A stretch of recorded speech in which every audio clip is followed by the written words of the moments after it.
Bienvenue à Entre les lignes, la podcast où on parle de tatou mais pas que. Je suis accompagnée de Pelin. Salut, c'est Pelin. Mon vrai prénom c'est Pauline, mais mes amis m'appellent Pelin. Mon pronom c'est elle. Et j'ai un compte Instagram qui est pelinpic.ttt. Pelin.pic.ttt. Je tatoue depuis quasiment 1 an et ma grande passion dans la vie c'est Peter Pan. Là on va me tatouer une cerise puis une fraise. Et là on est sur la cerise. Voilà. Cerise rouge et bleu. Rouge et bleu. De toute façon il y aura les photos.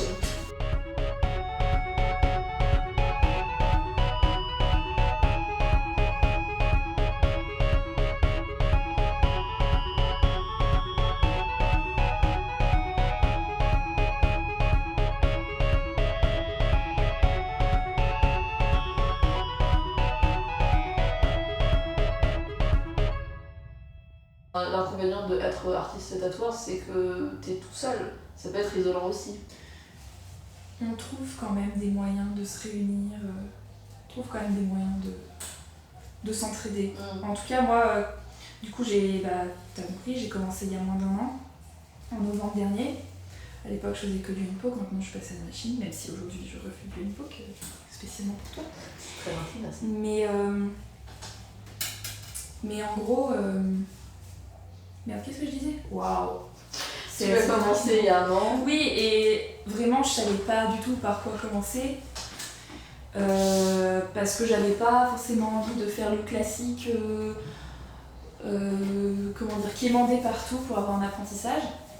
Parce que rapidement, je me suis rendu compte que les gens, même s'ils étaient bienveillants, même si j'étais gentille et tout, ne voulaient pas l'apprenti et que c'était galère à trouver.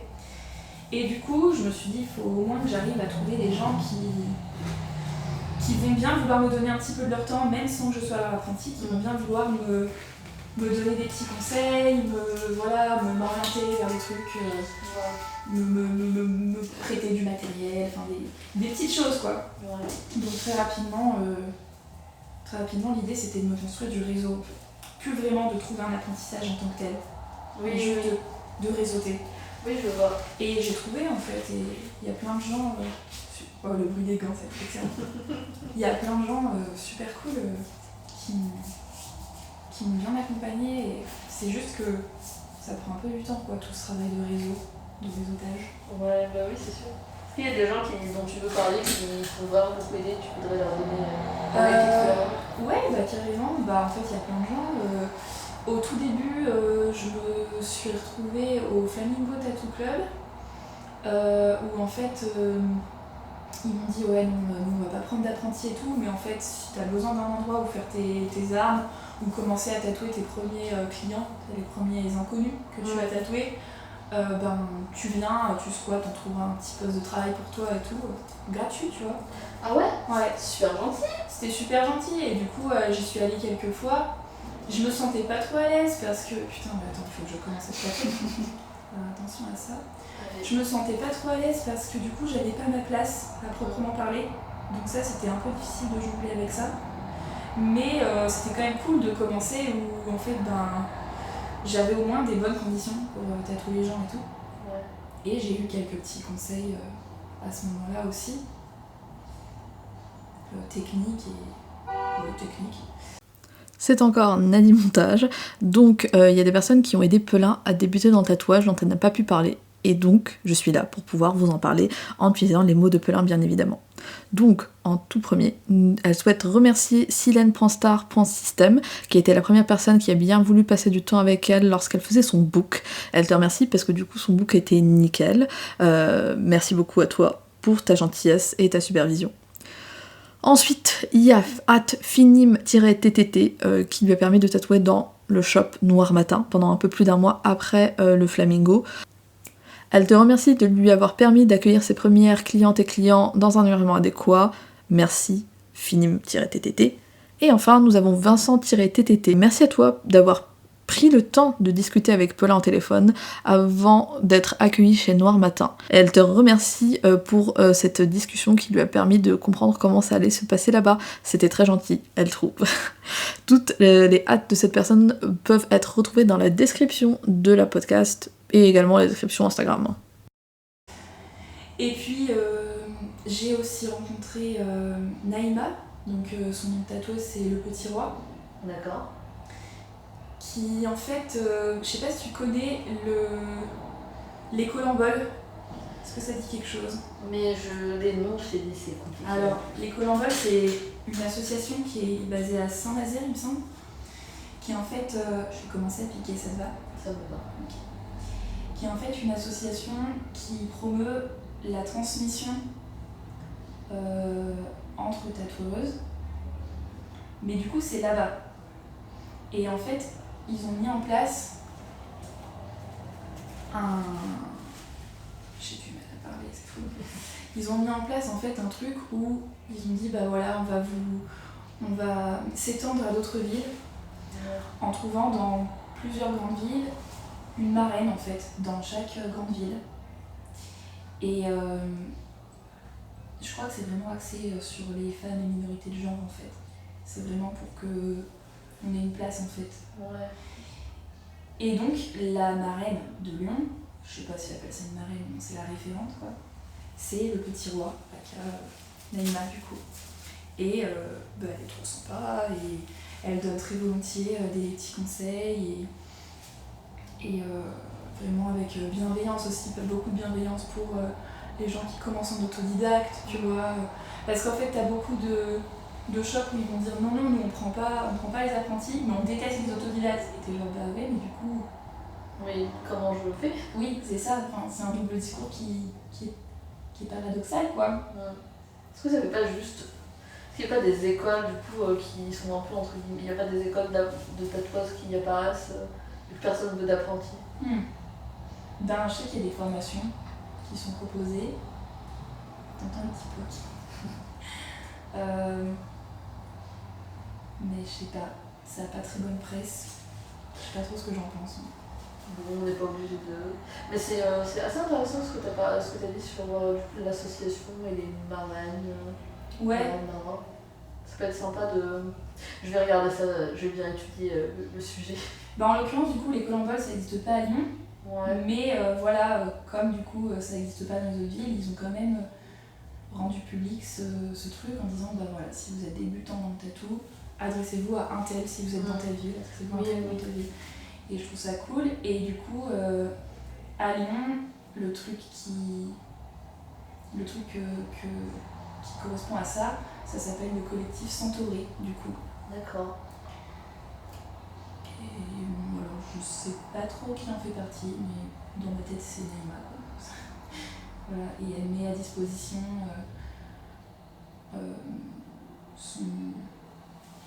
son dossier de quand elle a commencé en fait à faire du tatou et qu'elle a son dossier de formation hygiène, des trucs comme ça. Et ils font des ateliers d'initiation aussi. Donc ouais, plutôt cool. Auquel moi j'ai même pas participé finalement. C'est juste rencontré comme ça en fait, avec autour d'un verre. Voilà. C'est bien d'avoir le choix en fait d'avoir cette possibilité aussi. Bah ouais, c'est trop bien. Et là, par exemple, il va y avoir un. Ça va? Oui. Ça pique un peu. Il va y avoir en décembre un cercle de parole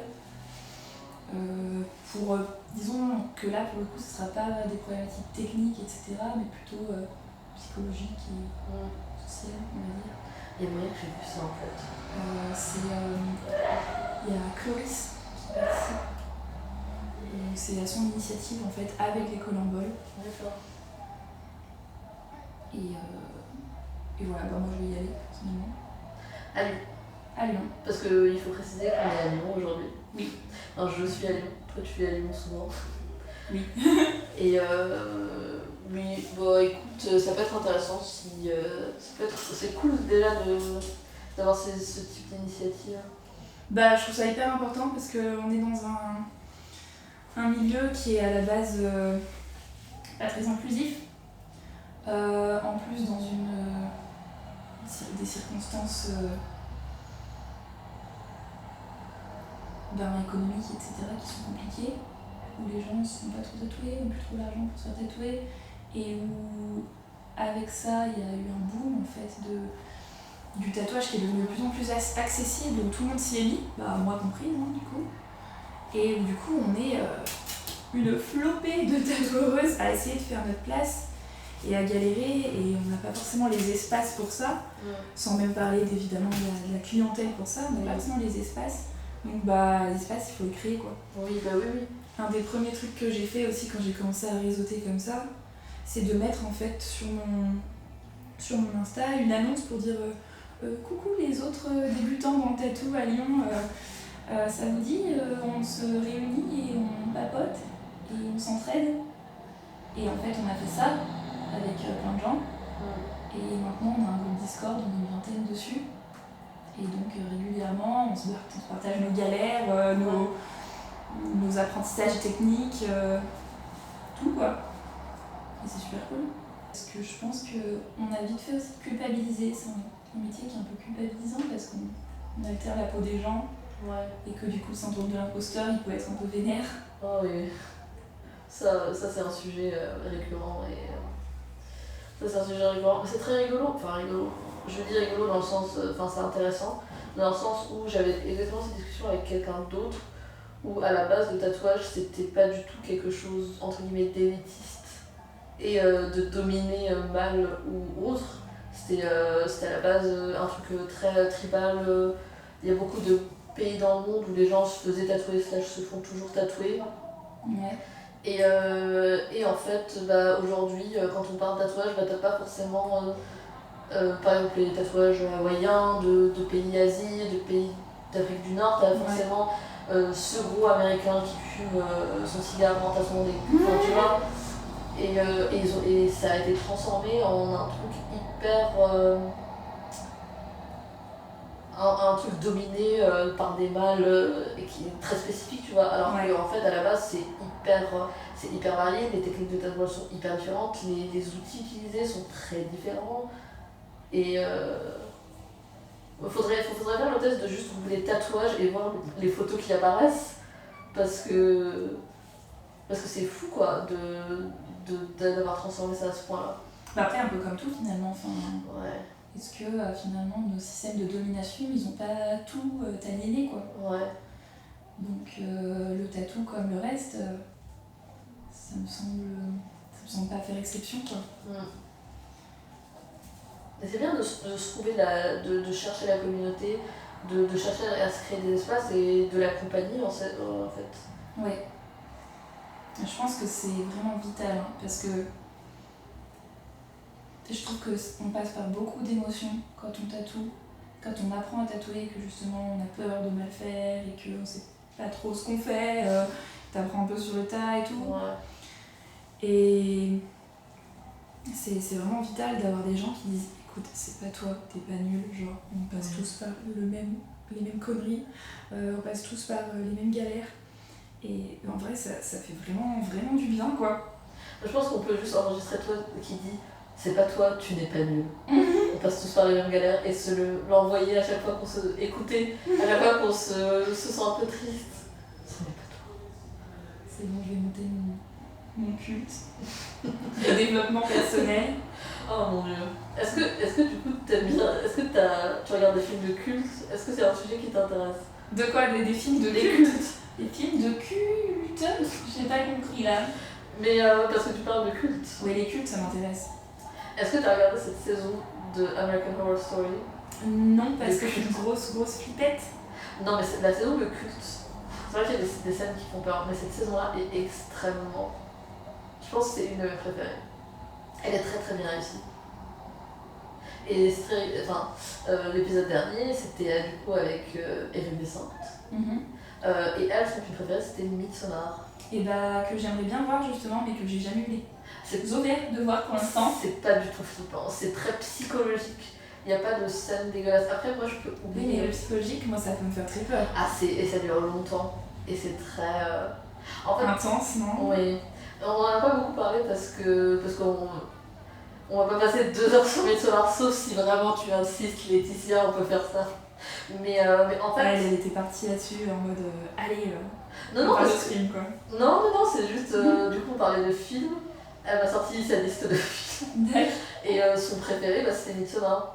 Et Et oui, les manifs, je peux en parler pendant très très longtemps. Mais en fait, le truc, c'est que un des trucs que je, entre guillemets, reproche au film, moi qui ne suis pas une énorme fan de ce film, c'est que tu te rends compte très rapidement que c'est un culte, et t'es derrière en mode, mais pourquoi vous êtes tous là en même temps? C'est un culte, donc ils les ont un peu isolés physiquement et psychologiquement. Oui. Mais tu le vois trop... Enfin, tu te rends compte très rapidement que c'est un culte, tu vois. Ce qui doit être la réalité, je pense pas que tout le monde est en mode... Le culte, ça marche, mais parce que c'est toujours des mêmes stratagèmes. Mais je sais pas. En fait, tu es dans ton siège de cinéma et tu regardes ça et tu te dis bon, je serais trop partie. Alors que dans la réalité, on aurait tous fait oui, bien sûr, je vous suis. Bah, c'est ça le truc, c'est que les cultes et les dérives sectaires, quand t'es pas dedans, ça semble idiot. T'as l'impression que les gens qui sont dedans et qui se sont fait avoir sont débiles, alors qu'en fait, ils sont pas débiles. Ils ont été pris à un moment de leur vie où ils avaient une vulnérabilité à ça et où ça leur a semblé ok. Et en fait, c'est comme ça que le tri se fait, c'est que il y en a qui partent, il y en a qui se font pas avoir, mais ceux qui restent, c'est bien qu'à un moment de leur vie, ils étaient susceptibles d'être touchés par ça et aussi que les méthodes utilisées ne touchent que les personnes justement vulnérables, quoi. Ouais, parce que sinon, oui, je pense que toute personne a un moment dans ta vie où t'es vraiment pas très bien, ça marcherait sur tout le monde. Il y a une raison pour laquelle... Je pense qu'on pourra toujours être plus malin, mais que c'est clairement pas vrai. En fait, c'est pas du tout une histoire d'intelligence. Mais c'est comme quand tu regardes un film d'horreur et qu'il y a un mec qui les poursuit avec un couteau, t'es en mode moi je serais caché ici, pas du tout, tu te serais fait. T'aurais paniqué comme tout le monde. T'aurais paniqué comme tout le monde, tu aurais couru vers le. Moi je sais personnellement que j'aurais couru vers le danger. Mais ah non. Pourquoi? J'ai un problème, c'est quand je panique, je fais n'importe quoi. T'es comme les lapins. Ouais. Ah mais clairement quoi. Mon cerveau il va directement vers. Je me dis, il faut pas que j'aille vers cet endroit-là, faut pas y aller. Et en fait j'y vais parce que. Genre pense pas à un éléphant rose, hop hop quoi. Ah bah oui. Mais je sais pas du tout ce que ça veut dire. Ah bah pense pas à un éléphant rose, genre quand on dit pense pas à un éléphant rose, le premier truc que tu fais c'est penser à un éléphant rose. Ah oui. Donc si tu dis il faut surtout pas que j'aille là, il faut surtout pas que je fasse ça, et que tu te le dis si fort que ça, c'est justement la bourde que tu vas faire quoi. Ouais. Du coup tu regardes pas des trucs qui font peur. Non. Tu regardes des trucs mignons. Qu'est-ce que je regarde moi? Je regarde tout et rien. Tu veux que je te dise ce qu'on regarde en ce moment à la maison? Allez. On regarde du jeu de rôle. Donc, oh là là. Ah, c'est les. Attends, les jeux de rôle, c'est. Tu regardes genre Donjons et Dragons. Donc, je regarde des gens qui jouent à Donjons et Dragons. Ah oui, c'est une étape au-dessus. Ouais, c'est trop drôle. Mais en vrai, c'est tellement bien. Bah, en fait, moi, j'aimerais bien jouer à du jeu de rôle. J'en ai fait un petit peu, mais j'ai un peu perdu mon groupe de vue. Et. Parce que ça se joue en groupe, évidemment. Et en fait, du coup, mon amoureux aussi aimerait bien. Et on trouve pas de groupe pour jouer avec nous. Ouais. Et du coup, on assouvit un peu notre envie de jeu de rôle en regardant des groupes sur YouTube ou quoi qui jouent. Et donc, il regarde La Bonne Auberge. C'est des gens qui sont tous des acteurs et qui... La Bonne Auberge, c'est le nom de leur truc de jeu de rôle, leur chaîne de jeu de rôle. Ah, comme tu te moques de moi, ouais. Je me vois pas du tout, c'est très drôle que ça existe. Moi, il y a des choses, ça me fait rire que ça existe. Mais c'est vraiment très très bien. Et ensemble, du coup, on regarde, moi je regarde pas trop de Bonne Auberge, ensemble on regarde Dimension 20, qui est une chaîne de jeux de rôle faite par des gens qui s'appellent Dropout, qui sont américains, c'est en anglais. Et c'est incroyable. Genre, le maître du jeu, je suis un petit peu amoureuse de lui, quoi. Il est incroyable parce que il te décrit des trucs, t'as l'impression qu'il écrit un roman, mais genre en impro quoi. Toi, tu serais il te fait les bruitages, il te fait vraiment le sound design à la voix et tout. Il te fait des trucs incroyables et en plus c'est hilarant, c'est que des excellents acteurs qui jouent super bien leur rôle jusqu'au bout. Tu vois, moi quand je joue au jeu de rôle, pareil, on jouait à Donjons et Dragons, et en fait on jouait en ligne. C'était un peu long, tu vois. Les actions, elles étaient pas très dynamiques et on n'était pas trop dans le roleplay parce qu'on était tout le temps en train de plutôt plus focaliser sur les règles et quel dé il fallait lancer que sur le fait de réussir à lâcher prise et d'incarner parfaitement notre personnage, quoi. Ouais. Et en fait, quand tu regardes ça, c'est hyper cool parce que c'est comme si tu regardais une série, mais c'est pas une série, c'est des gens qui sont attablés à une table et en fait, tu vois tout l'univers se dérouler sous tes yeux et toutes les actions se dérouler sous tes yeux et t'as les souvenirs des personnages et du physique des personnages alors que tu les as jamais vus, c'est des acteurs qui ressemblent à toi et moi, tu vois. Je trouve ça vraiment trop bien à regarder. Une fois que tu commences, t'as des mal t'arrêter. En plus, il y a je sais pas combien de saisons, alors on est mal barré. En plus, c'est rigolo que ce soit des vrais acteurs. L'idée de base est quand même assez fabuleuse. Du fait que c'est des acteurs? Ouais, allez les gars, on va jouer à Donjons et Dragons avec des acteurs et faire une chaîne YouTube où on fait que ça. Enfin, c'est incroyable. Bah, en fait, ils ont carrément une chaîne style plateforme de streaming, tu vois, style Netflix. Et ils présentent plein de programmes différents. Donc, en l'occurrence, il y a ça, mais il y a aussi d'autres trucs incroyables du genre, ils ont une émission où ils improvisent des comédies musicales. Oh, donc c'est que des gens qui sont trop chauds de la comédie musicale, qui chantent trop bien, qui sont des acteurs et des trop bons musiciens. Et vraiment, t'as une espèce de maître du jeu, enfin un animateur, tu vois, un présentateur, qui pose un peu le décor, qui pose un peu des contraintes. Et ça part très vite un peu en couille et ils te font une comédie musicale comme ça, sortie nulle part. Genre en impro, et c'est très impressionnant. C'est les mêmes personnes qui font ça. C'est incroyable, ça veut dire qu'ils sont extrêmement talentueux. Ah ouais, ça te fait tout remettre en question, ce genre de truc. Mais en même temps, l'impro, moi je peux pas. Faut avoir un lâcher prise incroyable. Il faut avoir aussi une confiance en soi. De ouf. Et c'est. Moi je pense que tu vois, la personne qui est en face de moi n'est pas du tout gênée. Moi je pense que je suis gênée à sa place parce que dans ma tête je suis en mode si on me demandait ça, je saurais pas quoi faire. Et je paniquerais donc je panique dans la chaise et tout. T'as déjà vu des spectacles d'impro? J'en ai vu un. Ouais. C'était. Il y avait des scènes plus drôles que d'autres. Mais moi ce que j'aime beaucoup c'est le stand-up. Ouais. C'est plus mon truc. En plus à Paris il y a pas mal de petites salles hyper. Enfin, c'est vraiment des toutes petites salles et t'as des gens et puis moi j'aime bien aller voir des trucs plus petits en fait en sketch. Ouais. Pas en sketch, du coup c'est un sketch. C'est un one-man show? One-woman show? Ouais, des one-woman shows principalement. Ça avance bien. Ça avance lentement, hein. C'est le même époque. C'est quand même, ça a son petit charme. Du coup, tu tatoues depuis un an. Même pas un an. Même pas un an. On peut arrondir. Oui, on peut. Et c'est quoi le tatouage qui t'a le plus marqué que t'as fait? T'es pas obligé d'en choisir un. C'est difficile parce qu'il y a plein de raisons différentes pour lesquelles ça peut te marquer. Parce que ça pourrait être le premier, par exemple, tout simplement. Oui. Ça pourrait être la pièce la plus audacieuse. Peut-être celui qui résonnait le plus avec mes propres goûts, mes propres émotions, j'en sais rien. C'est quoi le premier? Tu t'en rappelles? Le premier, c'est une super histoire et c'est une histoire de podcast. Allez, tu me donnes du contenu. Yes. Parce que, non mais je veux dire, c'est vraiment une histoire de podcast dans le sens où c'est une histoire impliquant un podcast. Ah oui. Oui. En fait, comme je t'ai dit, mon amoureux voulait faire un podcast. Mais en fait, à ce moment-là, c'était pas encore mon amoureux, c'était juste un mec que j'avais rencontré sur les réseaux sociaux. Enfin, pas sur les réseaux sociaux, sur une appli de rencontre, sur OkCupid. Oh, encore. Ah, ok. Ouais, mais OkCupid, c'est le fief des artistes. Hein. D'accord, c'est un truc et des gauchistes, grosso modo. C'est un truc d'artistes gauchistes. En général, les artistes sont un peu. Ouais. Ok. On est tous là-bas. Mais. Si vous cherchez un amoureux, amoureuse, allez sur OkCupid. Ça peut être intéressant. C'est là que sont les vrais. Oui.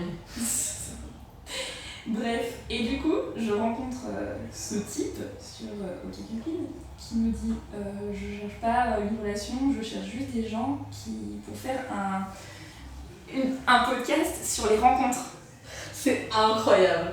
Ah là là, j'adore les histoires que j'écoute. Vas-y, on est carrément spoilé puisqu'on sait que c'est devenu mon amoureux par la suite, hein. Mais voilà, et moi j'étais dans une phase où j'avais un peu envie de faire des trucs rigolos et je sortais vraiment d'une phase pas cool. Et du coup je me suis dit, ah bah marrant, faisons ça. Et il se trouve que ce type se tatouait lui-même. D'accord. Mais un peu en mode YOLO, quoi. Dans sa chambre, un peu n'importe comment. Et du coup, premier rendez-vous physique, parce qu'on avait beaucoup parlé par message avant. Parce que je lui ai dit, ouais, t'es gentil avec ton podcast, mais j'ai pas trop envie d'aller me faire enregistrer chez un inconnu. J'aime mieux qu'on discute quand même un peu avant. D'accord. Au final, on s'est super bien entendu et tout. Et donc, premier rendez-vous physique, on fait le podcast. Donc, vous pouvez encore maintenant entendre notre première rencontre qui dure à peu près 2h30 d'enregistrement sur YouTube. On veut le nom. Oui, d'accord. Ça s'appelle 36. Après, si tu veux que je le coupe, y a pas de souci. Hein. Non, c'est pas de souci. Ça s'appelle 36 et 36, Pauline et Adrien. Et voilà, c'est juste nous en train de parler pendant 2h30. Et donc voilà, bah, trop bien, première expérience, podcast et tout, trop cool. Ce premier rendez-vous, du coup, qui s'est quand même avéré pas mal être un rendez-vous, hein, a duré environ 4 jours. Et dans la même semaine ou la semaine d'après, je sais pas, on se dit, bah allez, on se tatoue. Parce qu'on avait discuté en fait de ça, du fait qu'il se tatouait dans son coin par message. Et on avait dit, ah viens, pour le podcast, premier rendez-vous, première rencontre, on se tatoue et tout, on fera ça en même temps que le podcast et tout. J'ai une question. On l'avait dit, mais en gros, on voulait faire la première rencontre, et on l'a pas fait la première rencontre, on l'a fait genre la semaine d'après. Ok, mais tu tatouais à la base? Non, je tatouais pas. D'accord, c'est un détail que je voulais préciser parce que j'avais pas très bien saisi. Voilà. Ok. Et moi, je tatouais pas en fait, et c'est pour ça que c'est l'histoire de mon premier tatou, c'est que lui, il m'a tatoué cette beauté sur le bras là. Un cube avec un cœur au milieu. Un peu cradingue. Il est très bien. Et moi, la semaine d'après, je le tatoue. Donc, première fois que je fais du handpoke, je lui ai fait une nana avec un masque de loup. Ton premier tatouage, c'est une femme avec un masque. Ouais, mais c'est un petit truc, hein, genre il fait 6 cm quoi. C'est incroyable. Bah après, je suis dessinatrice quand même à la base, donc je... Ah oui, non mais moi c'est Voilà, pas... j'ai fait un truc qui me plaisait au niveau visuel quand même. Ah mais moi il n'y a aucun jugement sur... Mais c'est juste, tu étais très... tu t'es dit, allez go, j'y vais quoi. En fait, j'étais dans une période où j'avais envie de faire des bêtises. Ah. Parce que je suis quelqu'un qui fait pas de bêtises en fait. Et j'en avais marre d'être cette personne. Mais oui. Je te comprends. Voilà. Et donc, en vrai, c'est trop bien parce que c'est une excellente bêtise parce que du coup, ça peut changer ma vie, tu vois. Non, mais voilà, genre c'est rigolo parce qu'à ce moment-là, jamais j'aurais imaginé que cette bêtise allait mener à un vrai choix de carrière, quoi. C'était pas forcément une bêtise en soi, hein. C'était toi qui testes un nouveau truc. Alors, sur oui, quelqu'un.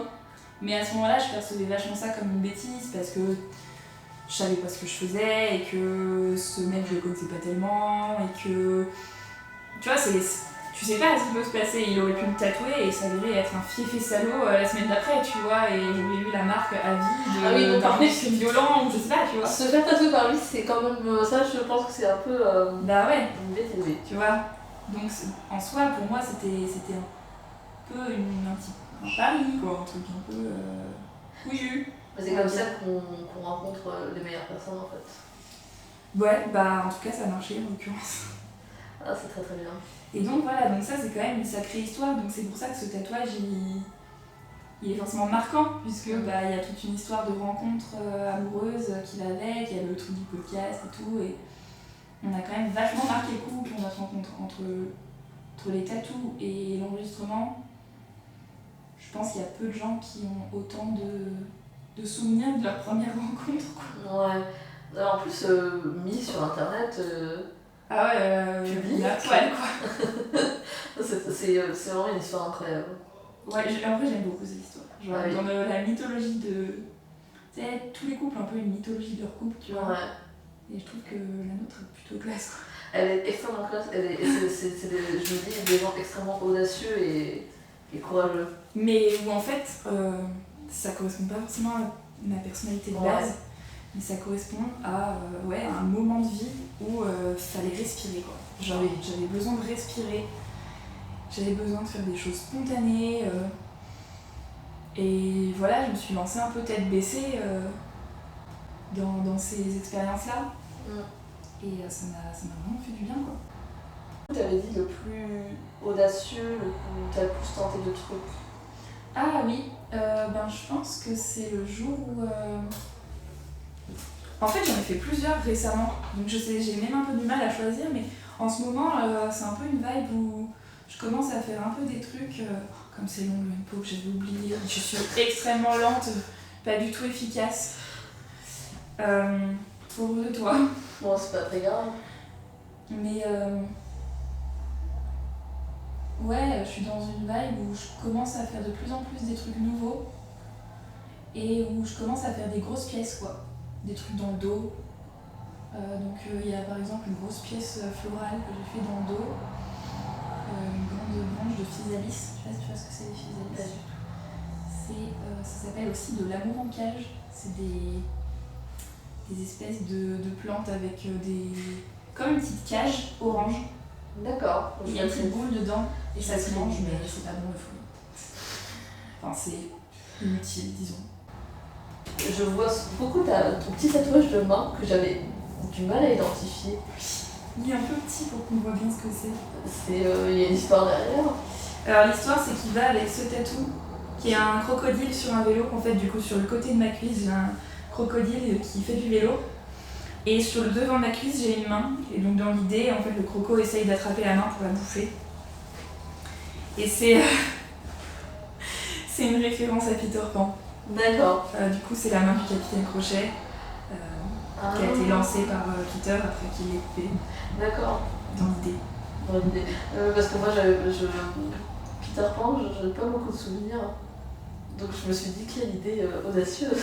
D'avoir les mains sur la cuisse. Un crocodile qui fasse une main. Alors en fait, dans Peter Pan, t'as pas ça. Enfin, oui, non, t'as pas ça, en fait. mais il y a du... Ah oui, c'est vrai, oui. Mais t'as quand même l'histoire... En fait, tu sais que c'est Peter qui a coupé la main du capitaine Crochet, c'est pour ça que maintenant il a un crochet. Oui. Et tu sais que c'est le croco qui l'a mangé. Mais tu vois, c'est toi qui en as fait tout ce...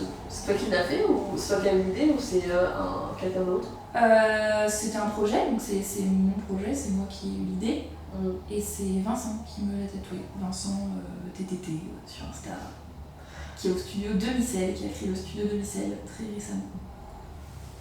Beaucoup de tatoueurs avec des noms pour un TTT. Bah ouais, il faut bien indiquer ce qu'on vend, tu vois. Mais en tout cas, il est très beau. Et il est très rigolo. Quand t'as la waxerie, c'est encore plus rigolo. Bah ouais. Oui, parce que sinon tu te dis pourquoi il a une main sur la cuisse. En plus, j'ai vraiment pas de tatouage sur la cuisse, j'ai vraiment que lui. Après, ça peut être aussi, tu sais, la main dans la famille Adams. Ouais, bah au début, il me l'avait dessiné comme ça, un peu comme si le croco avait un animal de compagnie qui trottinait à côté du vélo, tu vois. Et j'ai dit non, c'est pas ça. Ouais. C'était pas ça l'idée. Mais oui, effectivement, vu que là on la voit toute seule sans croco, on se dit un peu ça. C'est quoi? Tu te rappelles de ton premier tatouage? Le premier qu'on m'a fait? Ouais. Ah bah oui, je m'en souviens très bien parce que c'était il y a vraiment pas longtemps. Enfin, en fait, c'est même période que quand j'ai rencontré Adrien, du coup. Donc ça fait 2 ans, quoi. Ça fait pas si longtemps que je suis tatouée. Et en fait, je voulais me faire tatouer. À ce moment-là, je m'intéressais de plus en plus au tatouage. C'est aussi pour ça qu'on a fait un peu cette expérience-là. Ça a un peu été tout ensemble. Et du coup, c'est le renard là, que j'ai sur le bras. Ah, c'est ton premier tatouage? C'est mon premier tatouage, ouais. Donc c'est une assez grosse pièce qui fait une vingtaine de centimètres, avec un renard en couleur bleu et orange. Et fait par Marie-Louise, au studio Les Méandres. À Lyon aussi. Et elle gère. Ah bah oui, je vois ça. C'est en couleur en plus, très mignon. Ouais. Ah oui. Et l'histoire de ce tatou, ça ne me gêne pas de le dire, hein, c'est pour ma maman qui est morte. Ok. Et en fait, l'histoire de ce tatou, c'est que c'est une référence à la chanson Le renard à l'anneau d'or, qui est à la fois une chanson et qui était aussi un feuilleton qui passait dans les années 70. Et donc la chanson a été composée par Georges Moustaki et chantée par Françoise Hardy pour le générique de ce feuilleton. Et en fait, c'est un feuilleton que ma mère regardait quand elle était petite. Et elle me chantait la berceuse, elle me chantait le générique en berceuse quand j'étais petite. Voilà. Ouais. Et donc, voilà, je voulais un petit souvenir d'elle et un truc qu'on partageait de manière intime. Et je galérais à retrouver cette chanson pendant des années parce que moi j'avais une version où c'était pas les bonnes paroles, c'était mal chanté parce que ma mère chantait très très mal. Et j'ai galéré à retrouver cette chanson. Et quand je l'ai retrouvée, j'étais trop contente et du coup je me suis tatouée ça. Oh, c'est très mignon. C'est. Du coup, tu fais partie des gens qui ont un premier tatouage qui a beaucoup de sens. Oui, je pense comme pas mal de gens finalement. Et après mon slash, on fait n'importe quoi. Ouais, mais moi ça a commencé avec n'importe quoi. Ah ouais. Ouais. Marrant. Moi ça a commencé avec une référence à Chicken Run. D'accord. Donc, Ah oui, je l'ai vu. Donc voilà. Mais ouais, j'ai du mal à avoir des trucs qui ont beaucoup de sens parce que je pense que j'ai même pas. Pour moi, c'est des souvenirs Oui. et j'ai pas envie de leur donner une forme. Ouais, mais j'entends. Enfin, je trouve que pas du tout d'obligation à ce qu'un tatouage ait du sens. Disons que je trouve que pour le premier, il y a un truc où ça aide un peu à passer le cap. Que t'as réfléchi longuement à ce que tu voulais avec ce tatouage, etc. Et t'as l'impression que c'est une bonne idée de le faire parce que tu sais que le sens est profond. Et je pense que ça aide un peu à passer le cap. Mais c'est pas du tout une obligation. Oui. Là, il se trouve que moi j'ai toujours un peu voulu me faire tatouer en me disant, je sais pas si j'aurais le courage de le faire parce qu'évidemment comme tout le monde j'avais peur, tu vois, que ça passe mal, etc. Et en fait, ouais, quand ma mère est décédée, c'est un peu, je sais pas, ça s'est aligné quoi, dans le sens où j'avais toujours eu envie de me faire tatouer et là j'avais vraiment quelque chose que j'avais envie de garder proche de moi, etc. Et c'était le moment de passer le cap, tu vois. Ouais. Mais en parallèle, moi c'était pas. J'associais pas le premier tatouage au tatouage en soi, c'était plus l'acte de se faire tatouer. Et exactement comme toi, parce que j'avais peur. J'avais beaucoup de peur et tout. Et bon, moi c'était beaucoup moins dramatique, c'est juste que j'ai eu une frayeur médicale. Une frayeur, tout le monde était effrayé sauf moi. D'accord. Au final, c'était pas grand chose de sérieux parce qu'ils ont réussi à trouver ce que c'était, c'est une intolérance au gluten. Ok. Mais justement, ça m'a aussi fait dire j'ai envie de justement, c'est un truc dont j'ai envie, donc il faut que je le fasse.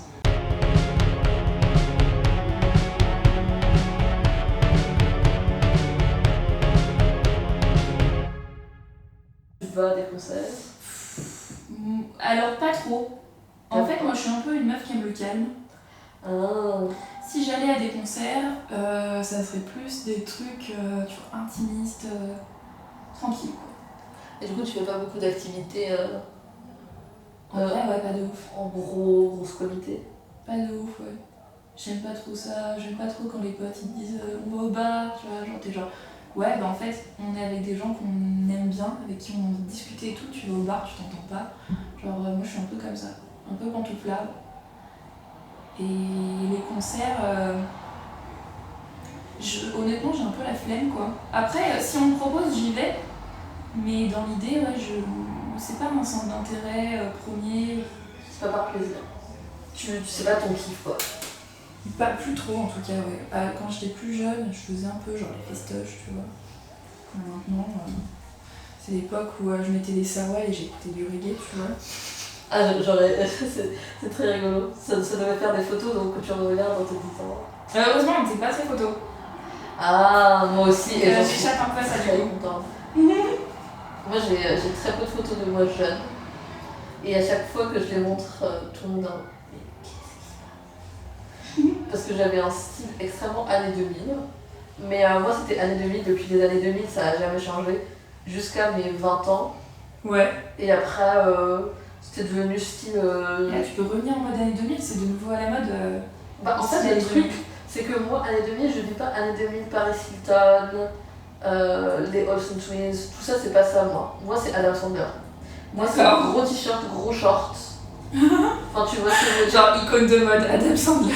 Adam Sandler. Moi, mon objectif, c'est d'être Adam Sandler. D'accord. Il a que des. Enfin, c'est pas du tout les tailles basses, Ouais. les petits sneakers avec des talons. C'est même pas la petite mèche Tokyo Hotel et tout. Ah non, je l'ai fait un petit peu adolescente, mais j'ai une frange lisse parce que je m'ai laissé les cheveux.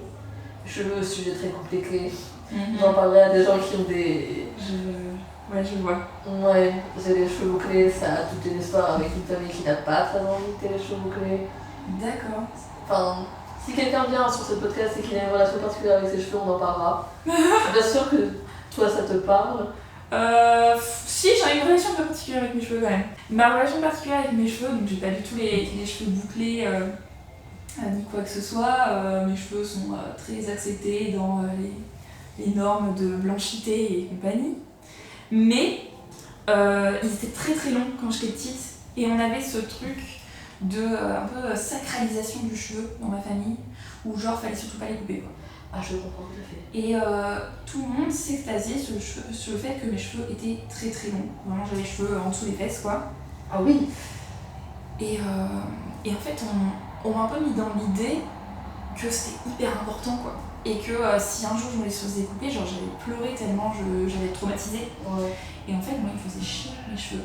Ah bah sous les fesses, je pense que même si je laisse mon corps, il serait incapable de me faire pousser les cheveux jusqu'aux fesses. Mais après c'est aussi parce que c'était avant la poussée de croissance et tout, tu vois, mais... Ah oui, je vois. Mais... En fait c'était trop chiant, j'ai tout le temps les cheveux attachés et je me trouvais bizarre et je me trouvais... je trouvais que c'était pas beau parce qu'au final c'était trop long pour en faire quelque chose de beau parce qu'on s'en occupait pas plus que ça malgré le fait qu'ils étaient longs. Et je sais pas pourquoi on m'a mis dans l'idée que genre attention quoi, fallait pas les toucher et le jour où je les ai coupés c'était la libération quoi. Et après je les ai teints, et après je les ai encore plus coupés, et après je les ai décolorés, et après je les ai reteints. À partir du lycée en fait j'ai commencé à posséder mes cheveux et à en faire ce que je voulais et à me sentir beaucoup mieux avec. Ok, donc t'as une relation particulière avec tes cheveux. Pas du tout. Moi, c'était une sacralisation d'avoir les cheveux longs. Mais mes cheveux ne poussent pas en fait. Mes cheveux, quand ils arrivent sous les épaules, c'est fini. Il y a pas de. C'est pas possible en fait. Enfin, Ah ouais. Après, en fait. T'aurais bien voulu avoir les cheveux super longs et tu te Moi, quand j'étais petite, quand j'étais petite, il y avait une fille dans ma classe, je me rappelle très bien, c'était Kenza. Ouais. Kenza avait les cheveux tellement longs. Et quand elle Spéciale dédicace, Kenza, si tu nous écoutes. Kenza n'écoute pas cette podcast. Kenza, elle fait autre chose de sa vie, mais elle avait les cheveux tellement longs qui lui arrivaient pas sous les fesses, pour le coup, aux fesses, mais genre assez longs pour au milieu du dos, tu vois. Ouais. Et quand j'arrivais, je me disais, j'adorerais avoir les cheveux de Kenza. Parce que moi, quand j'étais petite, c'était on te coupe les cheveux, mais genre bol. Ouais. Parce que quand tu grandiras, t'auras les cheveux longs. Après, arrivé au collège, c'était en mode on te coupera pas les cheveux. Et après, on me forçait à les lisser. Parce que. C'est dingue ça. Ah oui. On me force. Enfin, vraiment, tu parlais de posséder tes cheveux. Moi, j'ai pas possédé mes cheveux avant de vivre tout seul. Ouais. Parce que du coup, on forçait à me les lisser, on forçait à me faire des brushings. Je détestais les brushings chez le coiffeur. Parce que je trouvais à chaque fois que j'ai les cheveux très sensibles, mais surtout le cuir chevelu. Et ils mettaient de la chaleur. Tu sais, cette obsession avec le fait qu'ils soient lisses et qu'on se rend pas compte que c'est un brushing, tu vois. Et du coup, ils mettaient beaucoup de chaleur sur les racines pour que justement ça tombe de manière plus naturelle et pas qu'il y ait cette boucle au début. Donc moi, je trouvais ça horrible. En plus, j'étais quelqu'un d'extrêmement timide, du coup, j'osais pas leur dire c'est pas grave. C'est pas grave genre, mets pas autant de chaleur. Et en plus, il y avait ce truc de. Moi, j'avais pas le droit d'avoir des. C'est très glauque, mais c'est très triste, mais genre j'avais pas le droit d'avoir des styles de cheveux. C'était soit cheveux détachés lissés, soit cheveux lissés que de cheval. J'avais pas le droit d'avoir des chignons, j'avais pas le droit d'avoir des nattes. Mais comment tu justifies ça Comment je justifie ça? Parce que ma famille a des problèmes. D'accord. En fait, c'était cet idéal de beauté d'avoir les cheveux lisses, et je pense qu'ils se sont dit si on lui enlève cette liberté de faire des styles de cheveux, elle acceptera qu'ils soient lisses. Ouais. Et en fait, à 18 ans, j'avais les 3 poils sur le... Enfin, j'avais plus que 3 cheveux, quoi. C'était ridicule, j'avais pas de cheveux du tout. Ah ouais, ça t'a vraiment ruiné les cheveux. Ah, ça m'a ruiné, mais complètement. Du coup, à 18 ans, j'ai dit à tout le monde, genre... non, je refuse. Et en fait, même, j'ai même pas dit non, j'ai dit juste pas de chaleur. Et je me faisais des techniques pour me lisser les cheveux sans chaleur. pour qu'on me laisse tranquille. Ah ouais, mais c'était une étape, mais t'étais encore loin de J'étais dire très j'en loin. veux plus du tout. Ouais, mais ça, tu vois, tout ça, c'est une réalité pour beaucoup de femmes. Ouais. Enfin, c'était... Et donc, j'ai commencé à vraiment en prendre soin. J'ai mis 2 ans à ce qu'ils soient à peu près sains. On refusait que je les coupe. À 20 ans, j'ai enfin réussi à ce qu'on me les coupe courts. Tout le monde m'a dit que ça allait être horrible. Le coiffeur a refusé de les couper. Mais les coiffeurs... Je lui ai dit, non, je... Pardon, hein. Et il m'a dit, je te lisse les cheveux, je te coupe les cheveux plus courts si je te fais un lissage brésilien. Et je lui ai C'est dit, dingue ça. absolument pas. Mais c'est ta tête ou c'est la sienne, c'est fou.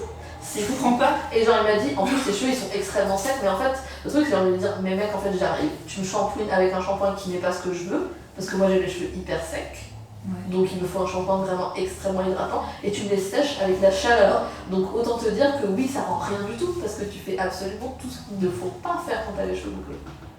Et donc après, Parce que lui il savait pas s'occuper des cheveux non, très il avait correctement en de fait. savoir. Ouais. Lui il était en mode je te fais un lissage brésilien, je te fais un brochet, et après tu te tresses. Mais c'est fou. Et donc après j'étais toute seule, du coup jusqu'à aujourd'hui j'ai une phobie du coiffeur. Parce que je me dis ça se trouve ils vont pas vouloir, ils vont pas savoir, ils vont faire n'importe quoi. Ouais. Et je pense que j'ai mis 5 ans où j'avais pas les cheveux longs, je me les coupais hyper court. Cette année-là c'est la première, ça fait 1 an, où j'ai les cheveux à peu près longs. Mais c'est tellement chiant. C'est tellement pénible. Mais je t'ai dit d'un jour ou l'autre je vais me les recouper. Mais j'essaie de les garder un peu plus longs pour pouvoir en faire des choses niveau couleur, niveau machin. Tu te dis juste que maintenant que t'as la liberté, il faut que t'expérimentes, il faut que tu essayes quoi. Oui, c'est ça. D'accord. En même temps, faut pas non plus se forcer si ça te gêne, non? Je sais pas. Les cheveux longs, ah, je les ai coupés, ils étaient un peu plus longs et je les ai vraiment vachement coupés. Donc ça me va plus. Enfin, moi je suis plus satisfaite. Mais là, c'était un temps, j'ai envie de me raser la tête. J'ai envie de me faire une coupe garçon. Me raser, je pense que c'est audacieux. Parce qu'il y a des phases de repousse que je trouve que je vais peut-être pas assumer. Ouais. Mais j'ai envie de me faire une coupe garçon. Mais vu que j'ai les cheveux bouclés, faudrait que j'aille vers vraiment des gens qui sont spécialisés dans des coupes plus courtes. Et j'ai l'impression que quand tu regardes spécialistes des boucles à Paris, c'est plus tu as les cheveux longs, on va les sublimer, on va les refaire vivre tes boucles, alors que moi j'ai juste envie qu'on coupe les cheveux courts. Quoi. Je pense que ça se trouve en vrai. Ouais. Je sais pas. Oui, j'ai commencé le rouge. Ah, Enfin. Enfin. ça va être un épisode en deux parties. Bah la prise elle ira plus vite hein. Oui. Mais même elle ira plus vite dans le sens où de base il y a pas ce truc genre en négatif à respecter qui est un peu fou. Alors je tiens à préciser, c'est toi qui l'as dessiné donc c'est toi qui t'es mis dans cette histoire. Clairement. Tu t'en veux. Je me rends compte que je me suis mis des bâtons dans les roues toute seule. Je me suis dit ça va être stylé d'avoir le truc des feuilles en négatif. Extrêmement stylé mais un peu compliqué à faire. Un peu. Mais bon. Un peu pour quelqu'un qui gère plus trop son handpoke. C'est pas mal là le rouge un peu plus foncé que j'ai fait. Je pense que ça va très bien sortir sur ta peau. Je pense que ça va être plutôt cool. Je sais plus si je suis assez. Je sais pas si... Je pense que je suis pas au maximum du bronzage, mais j'ai pas encore tout perdu, tu vois. Donc là, le rendu, ça va être vraiment ce que ça va donner. Je t'enverrai des photos l'été. Ouais, ça marche. Comme ça, tu verras ce que ça donne. Je me souviens que j'avais fait une petite fleur supposément au handpoke, parce qu'au final, j'avais fait les lignes au handpoke, puis à la fin, je dis, ouais, c'est bon, je fais le remplissage à la machine. Ah, mais. Et elle est super bien cette petite fleur, mais en fait, on croit que c'est du handpoke, mais c'est triché parce que j'ai la machine à la C'est sur fin, toi? j'ai lâché le truc. Non, c'était sur une fille avec qui je faisais de la comédie musicale. Ta vie est passionnante. Ah ouais, tu trouves? Parce que moi, je suis pas mais. Je suis tellement. À chaque fois que je parle à des gens, je me dis, oh là là, j'ai si peu d'histoire. Mais non, mais moi aussi, en vrai, je me dis tout le temps ça, moi aussi, mais parce que, voilà, il se trouve que l'an dernier, j'ai fait de la comédie musicale vraiment pendant 1 an. Et c'est tout, quoi. Et pourquoi t'as fait de la comédie musicale? T'aimes bien la comédie musicale? Alors, j'aime assez la comédie musicale, même si je suis pas une grosse connaisseuse. J'aime bien l'idée de la comédie musicale. Et en fait, je suis allée voir un copain jouer dans une comédie musicale il y a 2 ans. avec cette même troupe et ils ont monté Les Misérables. Ok. Et c'était vraiment incroyable. Moi je m'attendais à voilà, c'est un truc bénévole où c'était surtout des étudiants qui étaient dedans. Je m'attendais à un truc sympa mais pas non plus un truc où je suis en mode standing ovation à la fin, tu vois. Ouais. Et en fait c'était vraiment incroyable. Et là je me suis dit waouh, ça donne envie. Et il se trouve que moi je suis un petit peu musicienne, un petit peu chanteuse, et que mon partenaire de musique déménageait à Grenoble cette année, et que donc j'allais beaucoup moins pouvoir le voir, et donc ma pratique musicale, enfin pas cette année mais l'an dernier du coup, et que du coup ma pratique musicale allait être clairement mise sur pause si lui il n'était pas là. Et du coup je me suis dit bah tiens, je ferais pas de la comédie musicale. Et du coup je me suis inscrite dans ce truc où en fait les castings n'étaient pas très difficiles parce qu'en fait ils attendaient pas forcément qu'on soit très bon, ils attendaient surtout qu'on soit extrêmement disponible. Ah, on peut juste des gens. Donc en fait pendant 1 an on a vraiment répété tous les dimanches, ce qui est très prenant et un peu chiant, je dois dire. Tout ça pour 2 représentations à la fin de l'année. De quoi? De La Belle et la Bête. Et tu avais comme rôle? Alors j'avais un rôle secondaire où selon les scènes je jouais soit une villageoise, soit une assiette. C'est rigolo. Mais du coup t'as bien aimé? Alors j'ai bien aimé. J'ai bien aimé parce que c'est une expérience incroyable et parce que le spectacle était assez fou et que je suis fière d'avoir participé. J'ai bien aimé parce que c'était trop prenant et que en fait j'étais fatiguée. Oui, bah, tous les dimanches. C'était vraiment fatigant et aussi parce que j'ai une mauvaise condition physique, on va dire. Je suis vraiment pas musclée, vraiment pas sportive et je complexe beaucoup là-dessus. Et où du coup, les chorégraphies et tout, moi je suis allée dans la comédie musicale, c'est trop bien, je vais chanter. Ouais mais meuf en fait, t'es tout le temps en train de danser aussi. Et genre j'avais jamais dansé de ma vie. Et j'étais que avec des gens qui avaient entre 5 et 10 ans de moins que moi. Parce que c'était des étudiants de fac, dont certains étaient en première année de fac, tu vois. Et moi j'ai 28 ans. Et qui étaient tous beaucoup plus minces, beaucoup plus sportifs, tout ça. Et moi j'étais vraiment au bout de ma vie, quoi. Vraiment les répétitions me détruisaient et eux ils allaient au bar le soir, pas de problème et tout, et genre je me sentais trop mal, quoi. Donc il y avait un peu ce truc où j'étais mise en face de mes complexes aussi. Oui, après c'est pas forcément un complexe, enfin ça peut être un complexe mais c'est pas très grave en fait. Oui, après ça peut pas être très agréable. On voit tout à fait. Bah en fait ouais, quand t'as un peu du mal avec ça dans la vie, tu vois. Ouais, ça aide pas trop. Ouais.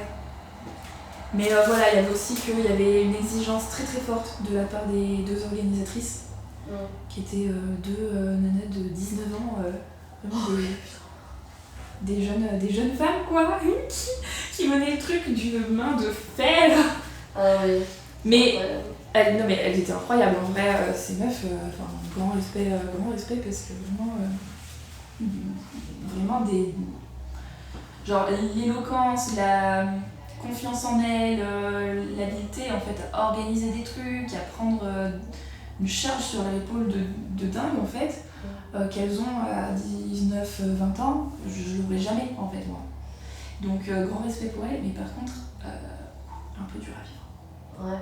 C'était vraiment, il y avait une exigence qui était très forte et c'est aussi ce qui a fait le succès du spectacle et qui fait qu'on est très fiers aussi de ce qu'on a fait, mais c'est aussi ce qui fait qu'on a vraiment chié.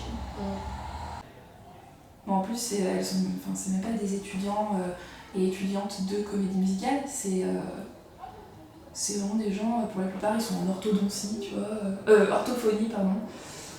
Donc, on a bientôt fini. Le premier tatou. Mais c'est tellement long. Là, c'est la piqûre de rappel. Je sais pas quand t'as fait du N-Pok à quel point c'était long ou pas, mais là, Premier, ça m'a pris 1 heure. Et quelques, en vrai, 1h30. Le deuxième, ça m'a pris 30 minutes. Ça fait combien de temps qu'on y est? Ça fait 2 heures. Il est 17h. Ah oui, mais on n'a pas commencé à tatouer à 15h quand même. Ça fait, je pense, 1 heure. Ouais. Après, c'est du remplissage, enfin, je te montrerai, c'est des traits quoi. Je me suis pas lancée dans le remplissage. Bah, surtout que j'ai pas tellement de grosses aiguilles pour le handpoke. Donc je fais du remplissage vraiment au point par point pour de vrai quoi. Ouais, un truc vraiment très DIY. Ouais. On dirait moi dans mon salon, je n'ai qu'une aiguille d'une taille. Je n'avais pas compris qu'il y avait plusieurs tailles. Si j'avais compris, mais une 9B, ça veut rien dire pour moi. Enfin... Alors 9B, je sais pas ce que c'est. Je pense que ça existe pas. C'est un truc d'escalade. C'est un truc d'escalade. Je sais pas. T'as confondu. Ah non, c'est la piste, ouais, c'est la... C'est l'escalade. J'ai commencé l'escalade. Enfin, du coup là, j'en ai fait pendant un moment parce que le gymnase était fermé. Mais oui, effectivement, t'as les chiffres avec des codes. Tout ce que je sais, c'est que je suis une assoce assez pro et que moi, je peux faire 2 murs. Et les autres, c'est trop difficile. Ah ouais. Ouais.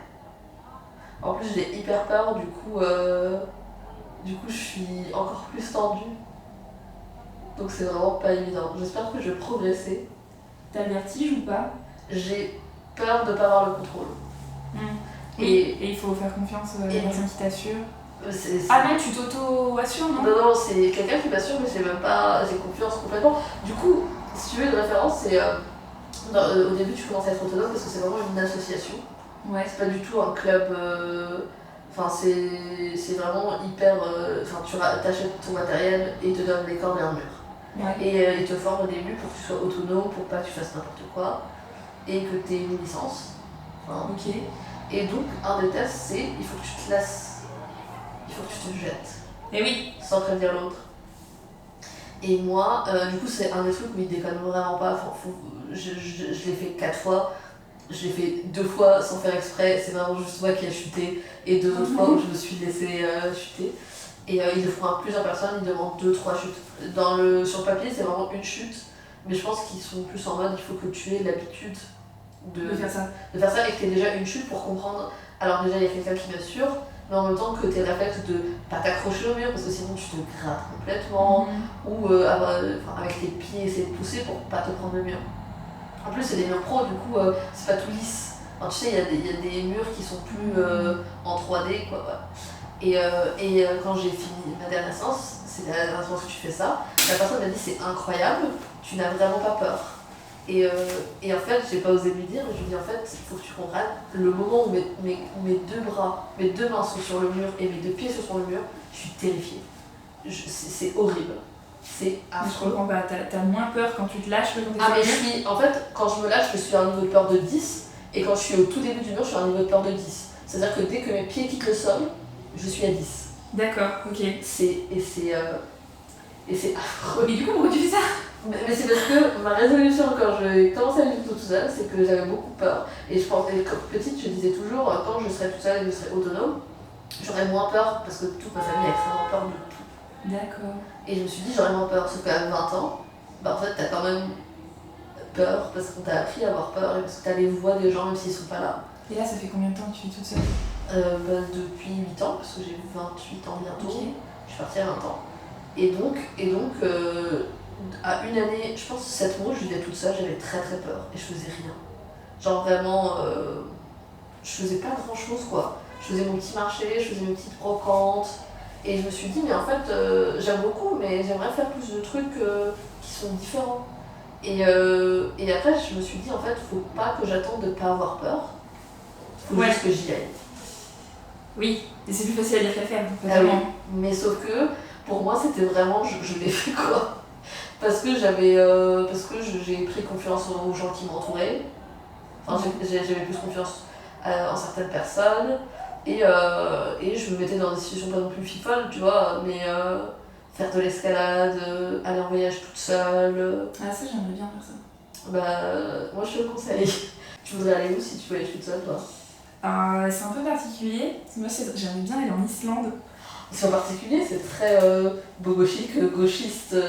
En fait, ce qui est particulier, c'est que, comme je t'ai dit, je suis quelqu'un d'absolument pas aventureuse et sportive. Ouais. Et du coup, l'Islande, genre quand t'es pas aventureuse et sportive, c'est un peu chaud quoi. Ouais, je comprends. C'est plus le repère des randonneurs quoi, normalement. Ouais. Et en fait, moi j'aimerais bien y aller genre longtemps, genre chez l'habitant, et genre pas besoin de faire le tour de l'Islande, juste dessiner, écouter le silence, regarder la nuit, tu vois. Pourquoi pas faire du volontariat? Ouais, mais pourquoi pas, toi? Parce que moi je l'ai également fait. L'école d'ingénieur t'ouvre la porte à faire beaucoup de choses. Mais tu peux te retrouver chez des gens où tu cultives des patates, tu fais juste quelques petits trucs. Genre en woofing, ouais. Ça peut être cool. En fait, je suis déjà allée en Islande. Ah. Et j'y suis allée genre 10 jours avec mon ex. Oh. Et c'était pas bien. Oh non. Ouais, en fait, c'est que, ça allait pas très... Regarde comme c'est beau le mélange des deux. C'est très très beau. C'est genre, j'ai mis de la mousse pour nettoyer les tatous, et je suis en train d'expliquer aux auditeurs. J'ai mis de la mousse pour nettoyer les tatous, et du coup il y a du bleu et du rouge qui s'est mélangé dans la mousse, et ça fait une espèce de truc un peu couleur sirène, violet, irisé, ouais, trop beau. Mais oui, et du coup ça allait pas très bien entre nous à ce moment-là. Et en fait, moi je peux être très stressée par les voyages, par le fait d'être dans un environnement qui est pas familier et où en fait si je fais pas exactement comme je veux, je me sens vite un peu prise au piège, un peu oppressée. Et du coup j'étais très désagréable. Ah mais on a beaucoup de points communs. Ah, écoute, super. Les meilleurs points communs en plus. Si on va en voyage quand on est toutes les deux stressées, ça va être un volcan. Ouais, c'est pas ouf. Est-ce que je peux me relever? Oui, tu peux te relever, aller voir tes cerises. Je vais tirer. Donc comme ça, on en profite pour faire une ta petite cerise toute pointignée.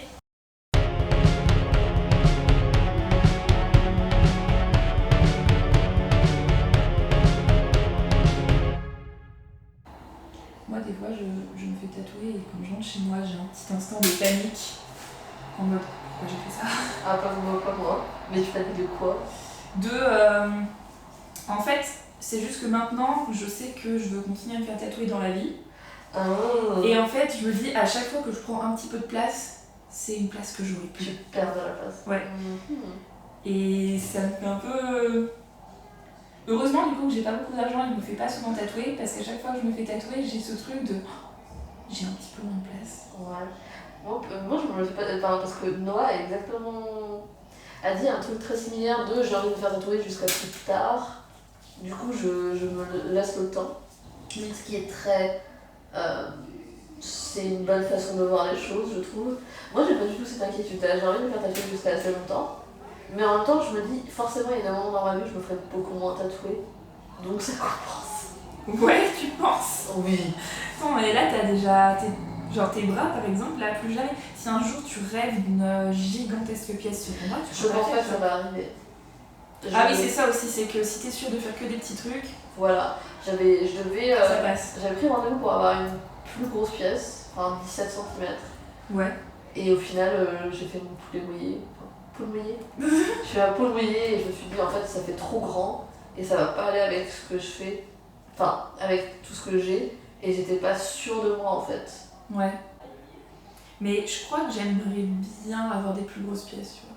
Je pense qu'en fait, là, ce que j'ai, ça correspond à ce que je peux avoir au niveau financier, tu vois. Oui, je comprends. Ça correspond pas à forcément ce dont je rêverais, même si en soi tu demandes là tout de suite de quoi je rêve comme tatou, j'en sais rien. Mais je sais juste qu'il y a tellement de tatoueurs et tatoueuses incroyables que genre c'est difficile, tu vois, de dire je veux ça et je regretterai pas d'avoir pris cette place et de pas pouvoir la donner à un autre artiste à un autre moment. Ouais. Je veux juste faire des petites retouches sur le bleu parce que maintenant que je le revois bien nettoyé et tout, il y a des petits endroits que j'ai envie de refaire. Vas-y. Parce que je trouve qu'on n'y a pas encore passé assez de temps, tu vois.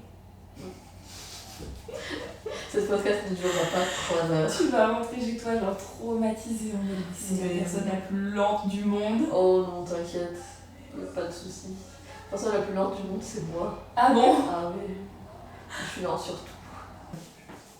Je te nettoie un coup.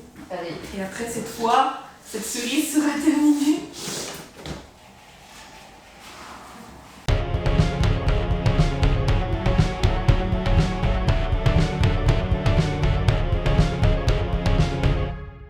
De quoi je parlais du coup déjà? La couleur. Ah oui, la couleur. Bah, Oui, parce que en général, quand tu commences à tatouer, les gens vont te dire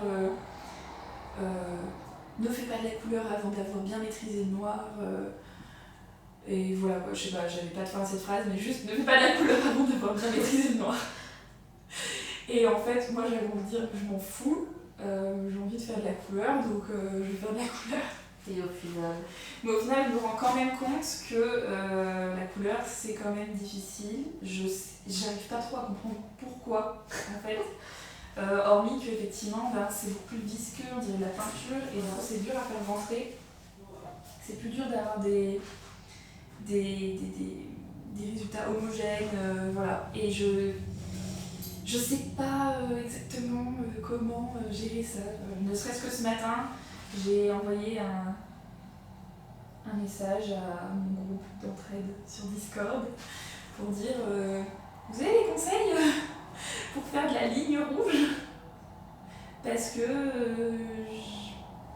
j'ai l'impression que je n'obtiens pas ce que je veux et je sais pas comment obtenir ce que je veux. Je fais la même chose qu'avec du noir et ça ne fonctionne pas.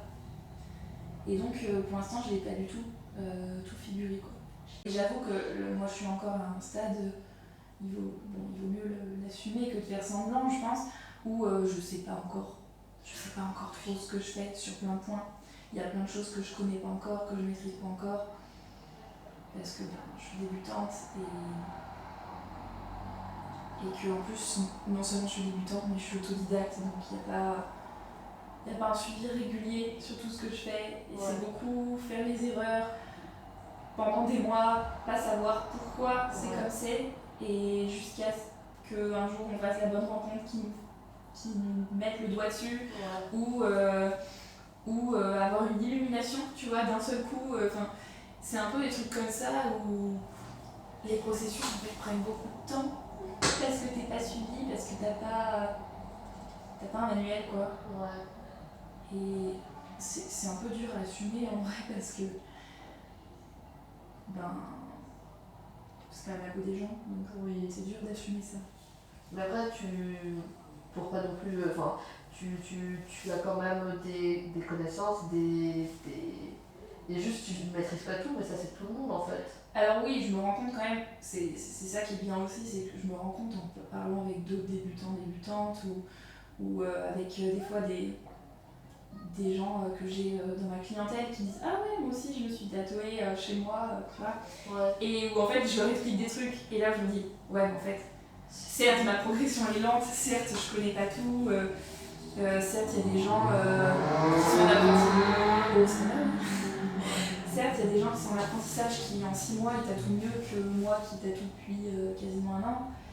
Mais tu vois quand même qu'il y a une progression quand justement tu es en face de gens qui ne connaissent rien, et tel que toi t'étais il y a 1 an, et que tu dis ouais, mais quand même, je suis quand même pas la même qu'il y a 1 an, il y a quand même la professionnalisation, elle se fait, quoi. J'ai du mal à prononcer le mot, mais tu m'as compris. Après, l'évolution de chacun est différente parce que le style est très différent, ton cahier de tatou c'est différent. Donc c'est beaucoup de data à prendre en compte quand on se compare. Et déjà c'est pas bien de se comparer. C'est comme ça que... Ouais. Enfin, se comparer dans le sens où je souhaiterais arriver à ce stade-là, c'est genre oui, ça peut être positif, mais ça peut être extrêmement négatif dans le sens où tu te sens que tu es vraiment stagnante en fait. Je pense que se comparer, ça peut être bénéfique quand on est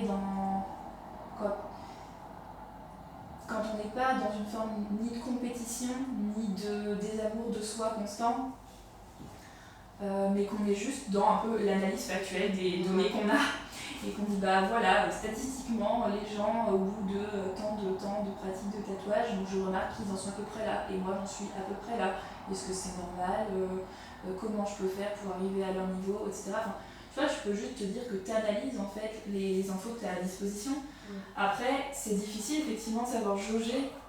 En fait, dans l'ensemble, c'est toujours hyper difficile de savoir jauger entre la bienveillance avec soi-même, mais qu'il ne faut pas non plus que ça se transforme en complaisance avec soi-même. Il faut savoir rester lucide, je trouve. Savoir là où on fait mal, savoir là où on peut s'améliorer. Tu vas pas tout le temps essayer de se dire non, mais je suis quand même pas si mal, se satisfaire de son truc. Parce que on a trop tendance à s'auto-flageller, mais du coup j'ai l'impression que le truc pour ne plus s'auto-flageller, c'est d'être tout le temps dans des espèces d'affirmations positives du non mais je dois pas m'auto-flageller, je sais que je suis aussi valable qu'un autre ou qu'une autre. Et c'est très bien de se dire ça, mais je pense qu'il faut aussi quand même savoir s'analyser et être honnête avec soi-même, savoir quand on fait pas bien quelque chose. Et... Enfin, je sais pas si tu comprends ce que je veux dire, mais je trouve que c'est tout un équilibre qui rend un peu fou. Au final, faut pas que ce soit un truc qui t'empêche de faire ce que tu veux. Non, c'est sûr. Bah là, je pense pas que ça m'empêche, justement. Par contre, c'est vrai que ça me fait passer par des états émotionnels, des fois un peu difficiles, un peu forts.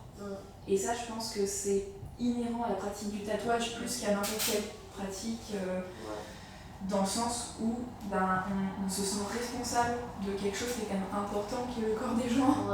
Même si on n'est pas médecin ou quoi, mais malgré tout, les gens nous font une confiance qui est quand même assez dingue, je trouve. Et même si j'ai pas beaucoup de clientèle, je suis toujours... Est-ce que tu peux monter un petit peu s'il te plaît ? Même si j'ai pas beaucoup de clientèle, je suis toujours épatée de voir la confiance que les clients qui viennent me voir et les clientes me font. Genre, je trouve ça fou en fait, parce qu'ils se disent juste, ce que je comprends, je viens voir une professionnelle, elle sait ce qu'elle fait, donc je ne me méfie pas, je suis... Et donc je trouve que c'est aussi notre devoir d'être à la hauteur de ça. Et ça met beaucoup de choses, je trouve, sur les épaules. T'es pas juste en train d'apprendre et en train d'essayer d'être bienveillant avec toi-même sur ton apprentissage. T'es en train d'apprendre sur les gens. Donc c'est quand même un délire, quoi. Et d'ailleurs, j'essaye d'être le plus transparente là-dessus possible maintenant. C'est pour ça que j'ai fait sur mon Insta, j'ai fait des posts pour parler de ça. Pour expliquer un peu qui je suis en tant que débutante et en tant qu'autodidacte. Et ce que je trouve cool, c'est que j'ai l'impression que majoritairement en parlant, j'ai beaucoup de bienveillance de la part des gens qui viennent me voir. Ou presque, tu vois, les clients ils viennent, ils ont l'impression de faire leur BA parce que ils savent qu'ils participent à ma progression et que c'est un échange entre nous. Et il y a un truc un peu joli qui se crée comme ça avec cette honnêteté, j'ai l'impression. En tout cas, c'est ce que j'essaye de faire. Oui, je vois. Si tu mets à jour ton feed depuis le début, quand tu redescends, parfois t'es en mode... il y a des trucs que j'ai supprimés. Ah, t'as pas suivi. Ouais, non, il y a des trucs que je me suis dit, bon, maintenant, il faut avoir une image de marque un peu là, donc... Ah putain, oui, c'est vrai. Cette histoire aussi. Bah, c'est quand même... ouais. Mais... Il y a quand même des trucs, parce que j'ai pas énormément d'expérience derrière moi, donc il y a quand même des trucs qui sont relativement de mes débuts, qui sont sur Insta, mais il y en a... Ou surtout des sacs photos, en fait. Oui, j'ai dit, ça se trouve, le tatou est pas si mal, mais la photo... Les photos sont pas possibles. Oui. Ça fait aussi, des fois, quand on me demande les... Quand on m'envoie la photo de la cicatrisation et qu'il faut que j'estime s'il y a des retouches à faire. Pouffer Bah, en fait, c'est juste, des fois, la photo... On me fait dire, oh mon dieu, je vais complètement rater son tatou, il est horrible, il est atroce, enfin, cette personne doit m'en vouloir, elle n'ose pas me dire et tout, et que les gens sont en mode normal, tout va bien. Et moi je suis derrière et genre je pleure, je dors pas la nuit parce que je me dis putain, mais comment je vais rattraper ce tatouage et tout. Et en fait, le jour où je le vois, je suis genre, en fait, ça va, mais c'est juste la photo. La photo, il y a un truc où ça met vraiment en avant. Tout, ça grossit tout, tu vois, t'as l'impression que le trait il est 1000 fois plus hétérogène que ce qu'il est en vrai. Ouais, je sais pas, tu vois tous les défauts et tu les vois alors que des fois, c'est pas qu'ils existent pas, mais c'est qu'en fait, il faudra avoir une loupe pour les voir dans la vraie vie, quoi. Donc c'est pas des vrais défauts, c'est juste que un tatou, c'est pas toujours... Et pas que le tatou d'ailleurs, un dessin. Tes cheveux, tes trucs... Oui, bah c'est vrai que les photos, même... j'ai du mal à me voir en photo. Ah oui? Ouais. Ça doit pas être évident, surtout si tu montes ton visage. Enfin, moi je sais que tu fais des rêves, tu montes ton visage un peu. J'essaye. Parce que j'essaye de flatter l'algorithme. Apparemment l'algorithme adore. On va flatter l'algorithme après. L'algorithme adore les visages. Ouais. Et donc c'est un peu chiant de se dire que je montre des dessins en permanence, donc des dessins dont je suis extrêmement fière, mais que les meilleures vues que je fais, c'est quand je monte ma tête. Ah, mais moi, C'est fou parce que ma tête, c'est une tête, elle a rien d'exceptionnel. Et c'est juste que en fait, c'est là que tu vois le dessous d'Instagram, quoi. Bah après, moi, je pense que tu l'as peut-être compris, je suis une personne qui est très complexée par beaucoup de choses. moi j'étais une ado très complexée. Et je sais pas, un jour, j'ai décidé, encore, je sais pas si pourquoi je le fais, enfin, un jour je me suis dit, j'ai envie de me décomplexer. Et je vais... Bien vu. Et je sais pas comment, je pourrais pas te dire comment ça s'est fait. Ouais, genre le déclic. Je sais pas. Le déclic, je sais ce que c'était. C'est quelqu'un m'a dit que j'étais moche à ma face. Mais c'était quelqu'un que j'aimais bien, c'était mon amie. Elle m'a dit que j'étais moche, j'étais en mode, ah bon? C'est fou. Et j'ai mis 2 jours à comprendre qu'elle m'a dit que c'était moche. Et je me suis dit, oh. Et après, j'ai décidé de travailler, enfin, j'avais un carnet où je notais un peu tout ce que je voulais être, tu vois. La manifestation, comme je t'ai dit. D'accord.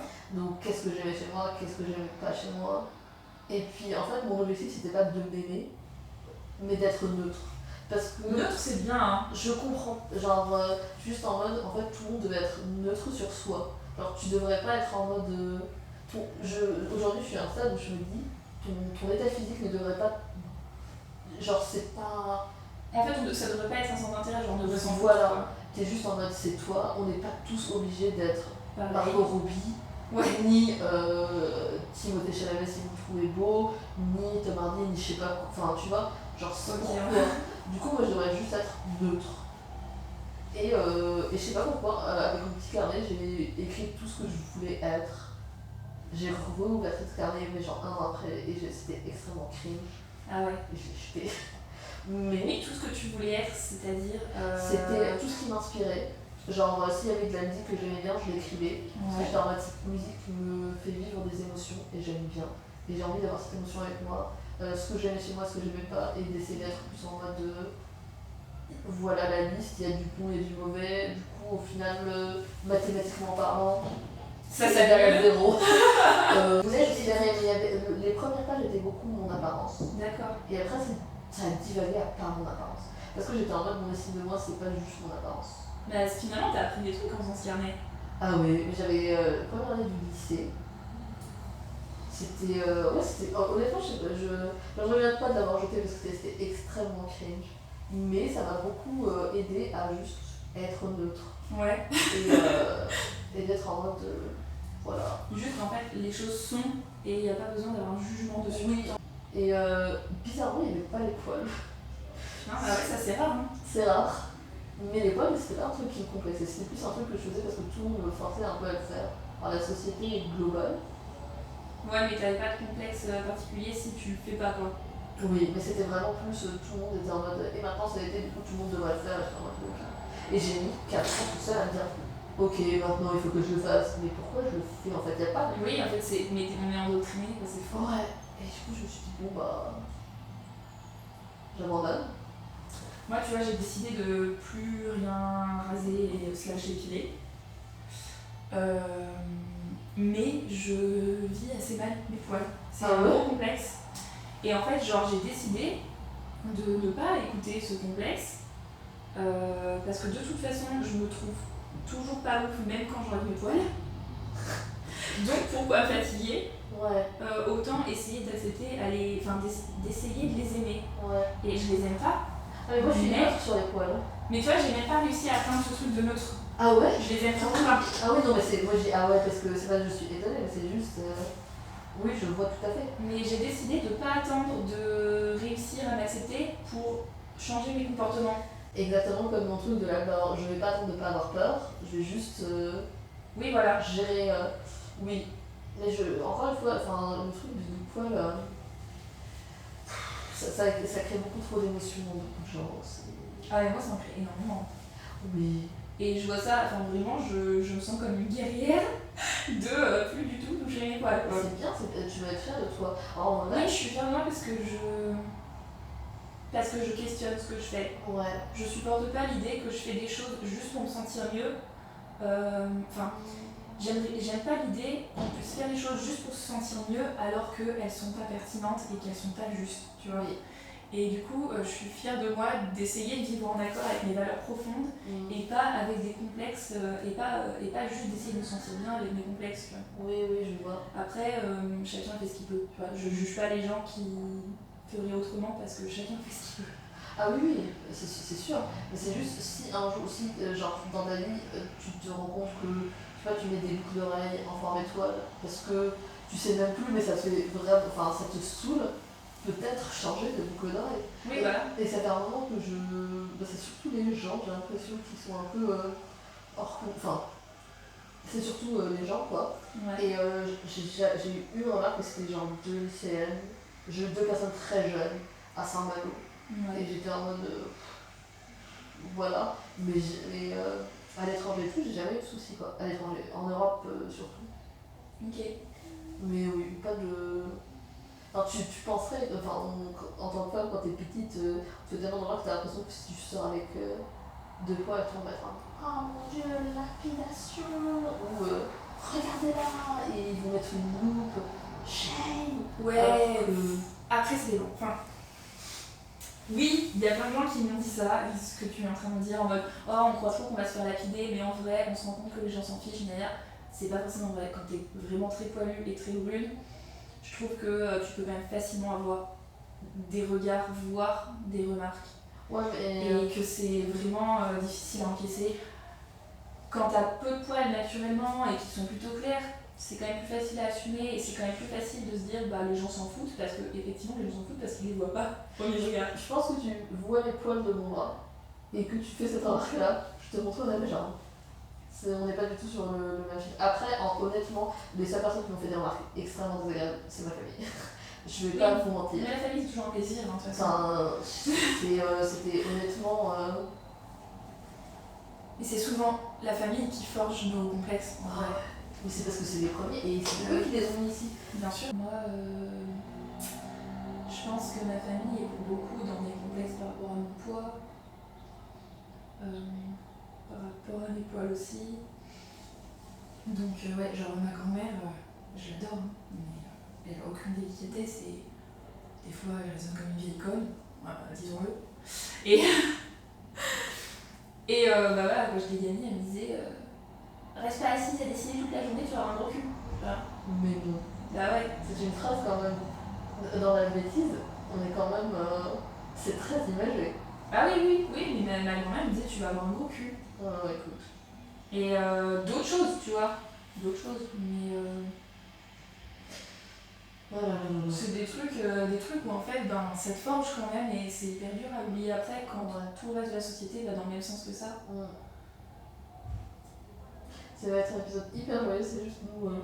Et ben moi ça me stresse. Moi j'aime pas ça. Oh, putain, mais ouais, mais en fait je me rends compte, je suis trop deep. Et en vrai, quand tu vas écouter, parce que du coup je pense que tu vas écouter 36 avec ma conversation avec Adrien de quand on s'est rencontrés. Si tu le fais, si t'écoutes, tu verras que c'est pareil. C'est 2h30 de conversation beaucoup trop profonde, hyper sérieuse. Il y a 2-3 fois où on rigole et tout, tu vois, parce qu'on a quand même passé un bon moment.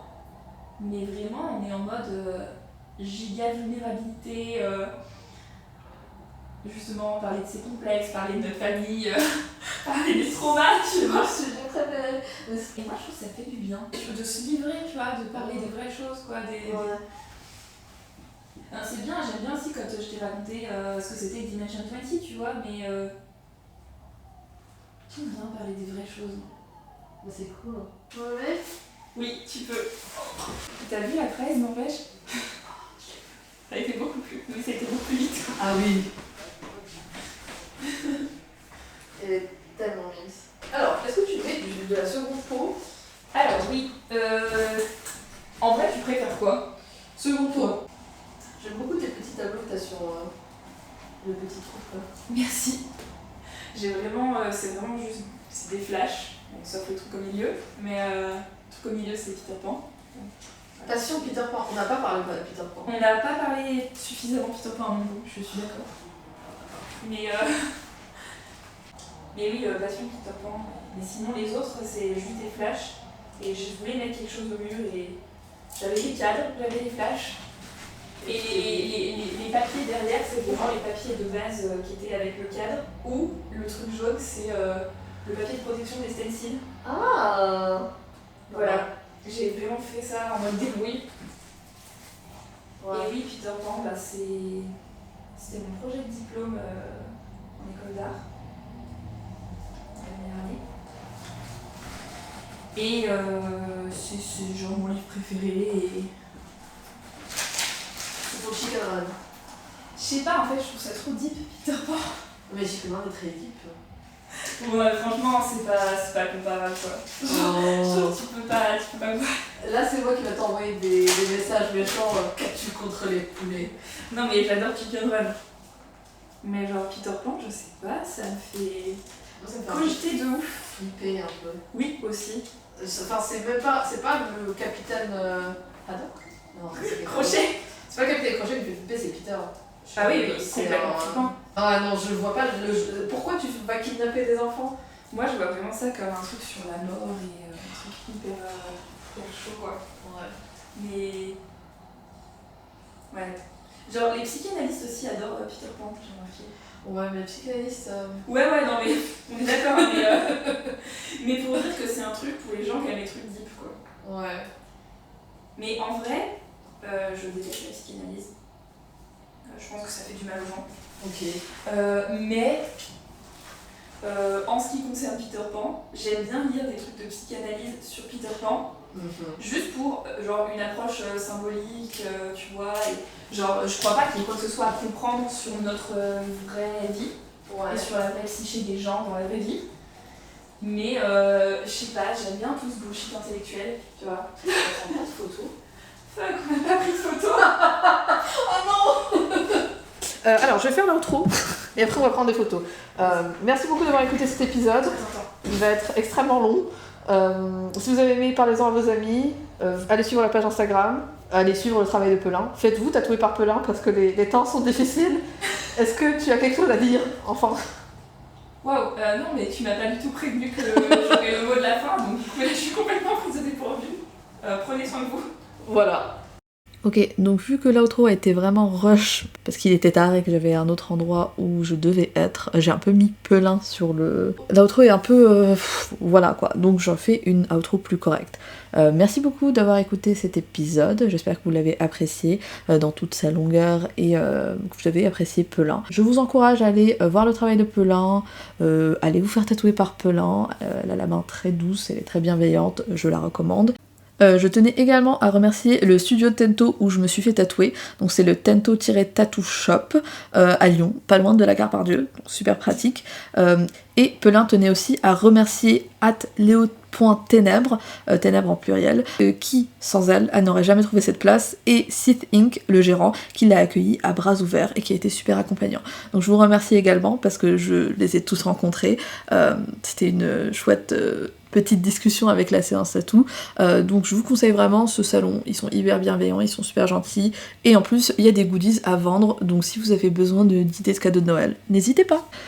Si vous avez aimé l'épisode, parlez-en à vos amis, il y a toujours des images qui sont sur Instagram pour faire un peu des spoilers ou des images de sujets qu'on a traités. L'Instagram de la podcast c'est Entre les lignes podcast, et voilà, je vous souhaite une bonne semaine, et à jeudi prochain.